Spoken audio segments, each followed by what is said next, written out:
This video has been made possible due to my YouTube members, so a big thank you to all the chads currently on screen. Apart from having flu the last 2 weeks and being bedridden for quite a good while of it, I've also been playing the Object 140. Now this is the newest premium added to the Soviet tech tree, and it does bear a similar appearance to the T62, but we'll get onto the history shortly. It sits at battle rating 8.3 and is located in rank 6. This puts it in direct competition with the infamously under-tiered T55 AM1. Both the T55 and the Object 140 can be purchased off the Gaijin store for the cost of $60 or £50 sterling. Both tanks come equipped with 15 days of premium time and 2,000 golden eagles. So is the Object 140 going to knock the crown off the T55 AM1's head? Well, you'll have to watch the rest of the video to find out. Like all near top tier premiums, the crew train cost is 10,000 silver lions, and the repair cost in realistic battles is 3,312 silver lions, making the tank very economical to play.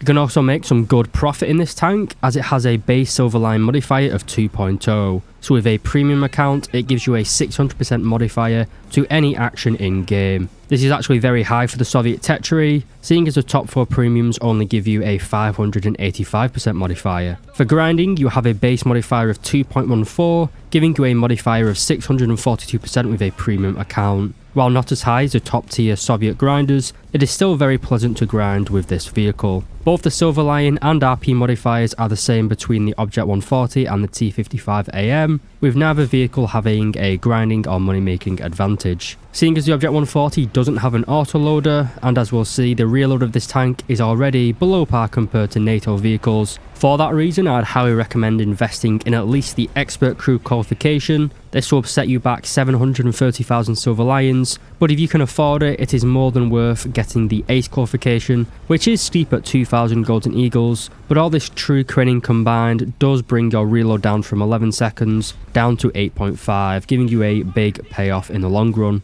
At battle rating 8.3, you do miss out on the really good 8.7 Soviet lineup, but you do have some very nice vehicles to fight alongside you. We have the T55A, the T10M, the ZS23 for Shilka, as well as the premium Object 120 and the TO55 if you have them. For the rotary wing enjoys, we can also bring along the MI8, and for the fixed wing connoisseurs, we can spawn out the MiG-15 BIS or the premium BIS-ish. The stock camouflage is a light green colour, and we also have the choice of several camouflages available for Golden Eagles. We have 1 additional forest camouflage, 2 additional winter, and 3 additional desert camos. We also have 1 camo available on the Gaijin marketplace. This is basically a dark grey undercoat with white lines around the vehicle. Probably not the best for being discreet, but is by far the coolest camouflage currently available for the tank.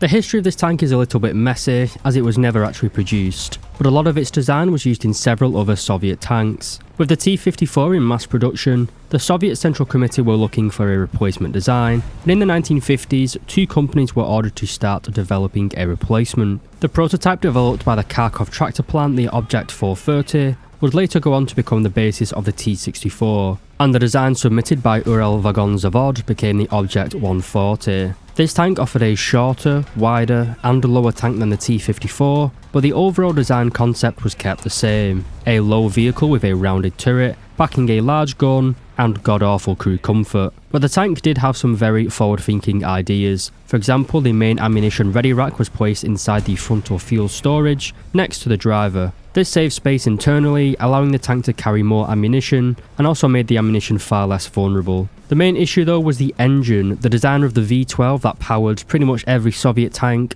up until the modern day wasn't willing to work with the Object 140 design team, so they basically had to develop a new engine. For this they went to the Barnaul engine plant, a factory that was mainly used for creating tractor engines. Somehow though, the engine produced was actually pretty good, creating 580 horsepower. Issues were found though when the tank came in overweight at 36.5 tons, so the designers had to scrap half a ton of weight off the vehicle in order to meet the 36 ton limit. This led to the engine being placed on its side, so the height of the hull could be reduced. This meant that they could reduce the amount of steel needed in order to armour the tank. The steel engine cover and road wheels were also replaced by aluminium copies. Gaijin just seems to have forgot about this, as in-game the road wheels are made of steel. In 1957, 2 prototypes were produced and entered military trials, where they were found to be a maintenance nightmare, with the unique engine mounting making it incredibly hard to access or service the engine in the field. This, and the fact that producing the engine would require a whole new set of tooling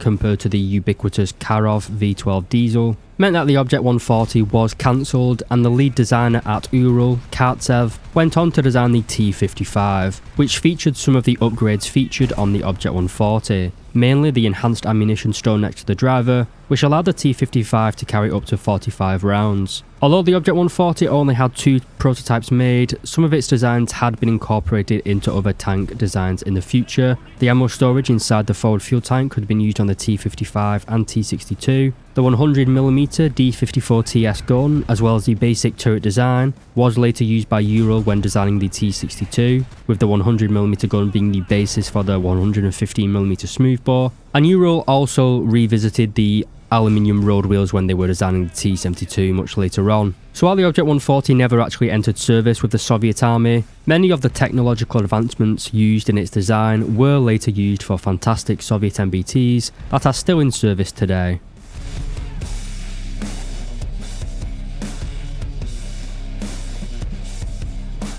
By Soviet standards, the mobility of the Object 140 is actually very good. You have a top speed of 61 km per hour, and while you may have to drive off a very steep cliff in order to reach those top speeds, the overall performance on hard and soft ground alike is very good. The tank is powered by an engine producing 580 horsepower. Combined with the tank's weight of 36 tons, it actually gives you a power to weight ratio of 16.1 horsepower per ton. While this number is not hugely amazing, the acceleration in game feels very snappy, the gear ratios are quite low, giving the tank a lot of low speed torque. At least that's what it feels like to me. That being said, the tank is still Soviet and it is still rocking a terrible reverse speed, only being able to run for cover at 9 km per hour. It's still much better than many other Soviet designs. The mobility of the Object 140 is good enough. You can reach the side of the map quite quickly. While it isn't going to compete with something like a Leopard, it is still very mobile, and as we're about to see, it has pretty substantial armour to go along with it.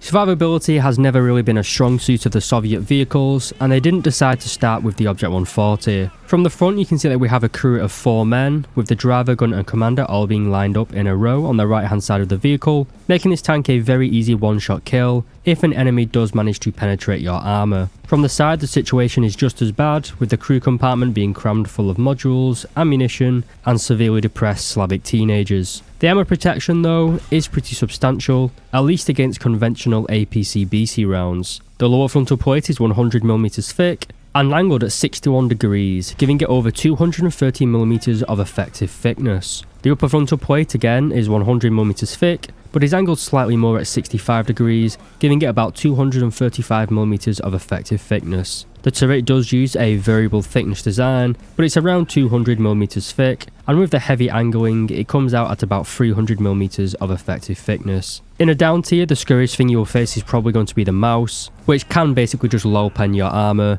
but as we're about to see, your gun is more than good enough for killing any mouse you come across. Most opponents firing APC-BC rounds at you are going to struggle to penetrate you frontally, but at battle rating 8.3, most enemies are either going to be firing Heat-FS, APDS, or some sort of anti-tank guided missile, somewhat negating your armour scheme. But again, we're about to see, we totally negate the armour scheme of every tank in the game due to that powerful gun that we have equipped.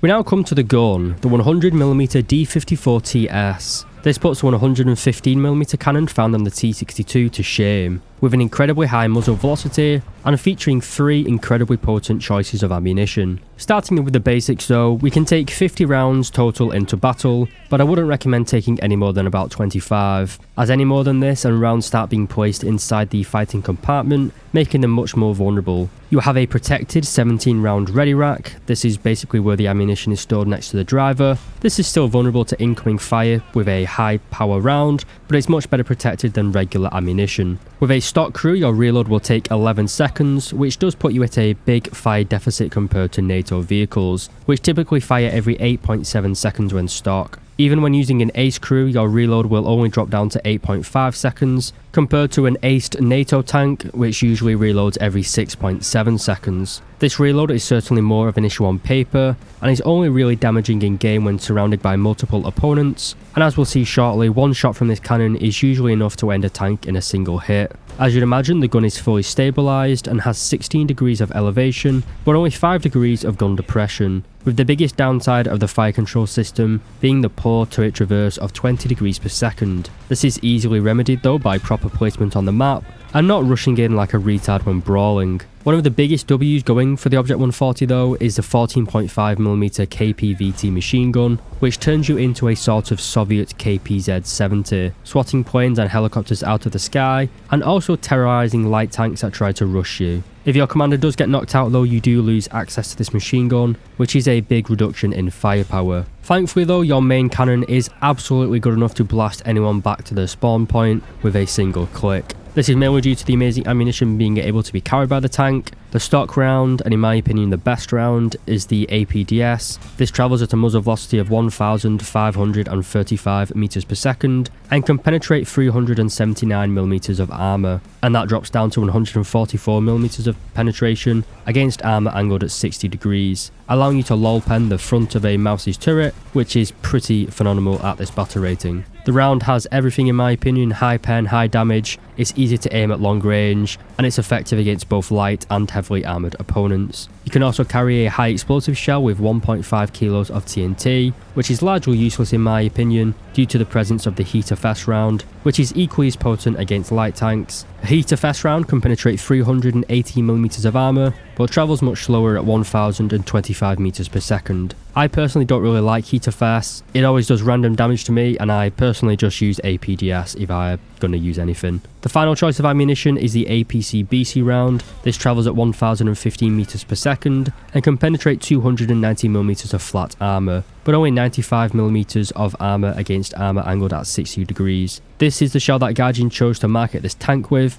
but in my opinion the stock APDS is by far the better round in my opinion. While the APC-BC round does have access to explosive filler, making it a one-shot killing machine, I found that most opponents tend to do better against the APDS. You can pick and choose which you want to use really, but I tend to go for APDS. But as I say, the Heater Fest, APDS or the APC-BC round, they are all solid choices and all can be just used in certain situations, so the choice really is yours with the Object 140.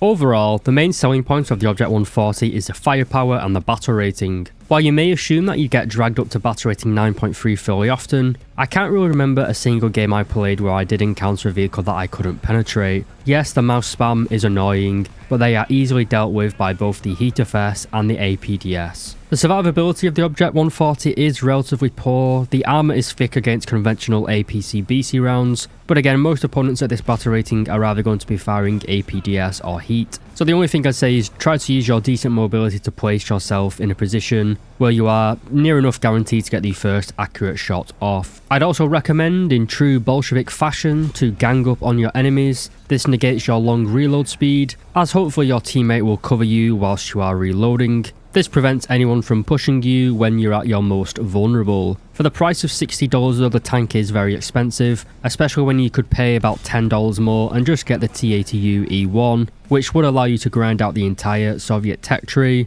whereas the Object 140 can only grind out ranks 1 to 7. Because of this, I wouldn't recommend this tank to a new player. There are better options available for grinding. While I would say that the T55 AM1 is far more flexible on the battlefield, it also gets far worse matchmaking. But in turn, the T55 has a fantastic 8.7 Soviet lineup to back it up. Another thing to mention is the fantastic 10.3 Soviet grinding lineup, mainly comprising of the T-80UD, the T-72 Terms, or the 2S38, then I also don't really see a reason to purchase this tank. From purely a grinding perspective, those tanks are already brilliant. There's no real reason to get the Object 140 if you already have one of the well-established premiums already in War Thunder. But if you do have quite a lot of disposable income, then the Object 140 is a great vehicle for having fun with. It curb stomps the mouse spam, it doesn't really see up tiers, and it has a 14.5 machine gun for those cheeky little foxes that are running around at this battle rating, or near this battle rating. Anyway lads, that's all I've really got to say on the Object 140. I'm going to go get back in bed with a Lemsip Max and hopefully have a working throat soon enough. But as always, thank you very much for watching. A huge thank you to my YouTube members. This channel just wouldn't be possible without your support. So a massive thank you to Lola Alphonse, Tans, Deboa LX, Dr. Bob, Tomster013, Schlunty, Van Halen, Diogenes, and Econ. If you made it all the way to the end of this video, leave a comment saying aluminium. And as always lads, thank you very much for watching.